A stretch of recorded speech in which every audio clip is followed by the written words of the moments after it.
what is one super practical bit of advice to our listeners that's something that they could go and do right now, do it tomorrow, do it the next day, that you think would help them with their work joy? Right, I'm going to teach something. It's really quick, but it's called sixth sense decision making.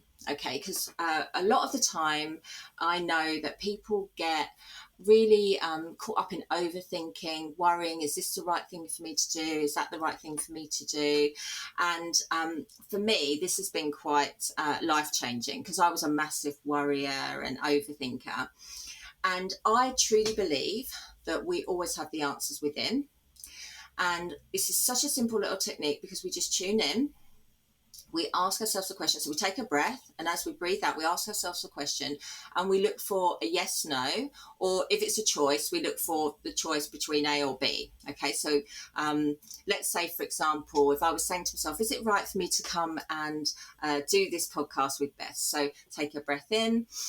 As I breathe out, is it right for me to do the podcast with Beth? Yes or no? Now, the first response that comes in will be that sixth sense response that is right for you. And then the analysis will kick in. So whatever comes in first, the analysis kicks in with, oh, yeah, but if we practice with the small stuff using the sixth sense technique, the decision-making technique, and we start to allow ourselves to follow what feels right, it's amazing where that leads. So we ignore the overthinking bit that comes back. We go. We just go, stop overthinking there. Which is why we practice with the small stuff.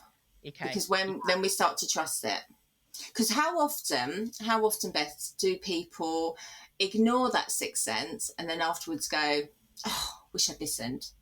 Yeah. I wish I'd listened. So what we're doing is it's a bit like going to the gym. You know, we're exercising that sixth sense muscle by practicing all of the small decisions, getting braver and braver and braver. And then after a while, we start to really get in flow with following what feels right for us. Yeah.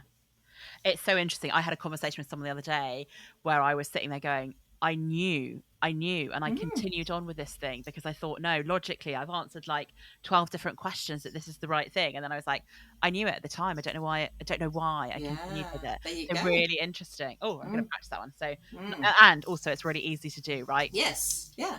What's the first answer?